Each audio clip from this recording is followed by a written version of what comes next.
सोनालीज किचनमध्ये आपलं स्वागत आहे। आज मी बनवणार आहे रव्याची कटबोडी।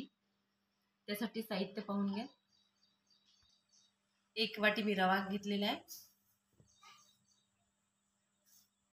1 चमच मी जिरं घेतलेलं आहे, 2 मिरची कापून घेतलेली आहे आणि 2 चमच मी तीळ घेतलेले आहे। हे रव्यामध्ये मिक्स करायचे आहे। मिक्स करून घ्यायचे आपल्याला। ज्या वाटीने मी रवा घेतला होता त्याच वाटीने मी हा खोबरा किसून घेतलेला आहे, मिक्सर मधून बारीक करून घेतलेला आहे। अशा तऱ्हेने बारीक करून घ्यायचं आहे आणि रव्यामध्ये टाकून घ्यायचं आहे। हे बघा, बारीक करून थोडंसं पाणी टाकून बारीक करून घ्यायचं आहे। हा थोडासा हिंग घालत आहे मी, चवीप्रमाणे मीठ टाकून घेत आहे। 1 चमच तूप घालून घ्यायचं आहे। मिक्स करायचं आहे आपल्याला।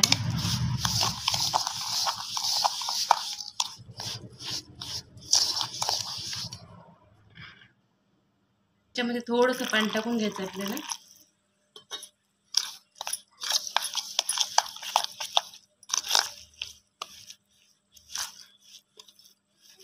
एक घंट्यासाठी असंच आपल्याला भिजून ठेवून द्यायचं आहे, झाकण ठेवून।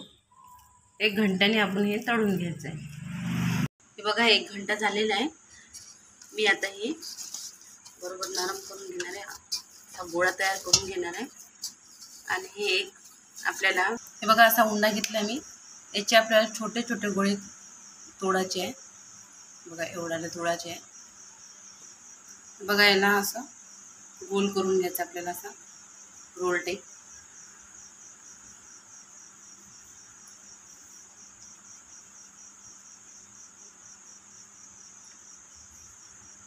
आणि हे असं जोडून घ्यायचं आहे। एकदम छान लागते, क्रिस्पी लागते खायला। ही टाकून घेतलेली आहे मी, आणखी टाकून घेत आहे मी याच्यामध्ये। आपल्याला मीडियम गॅसवर तळून घ्यायचे आहे, क्रिस्पी असे लालसर होईपर्यंत। हे मी पलटून घेणार आहे आता।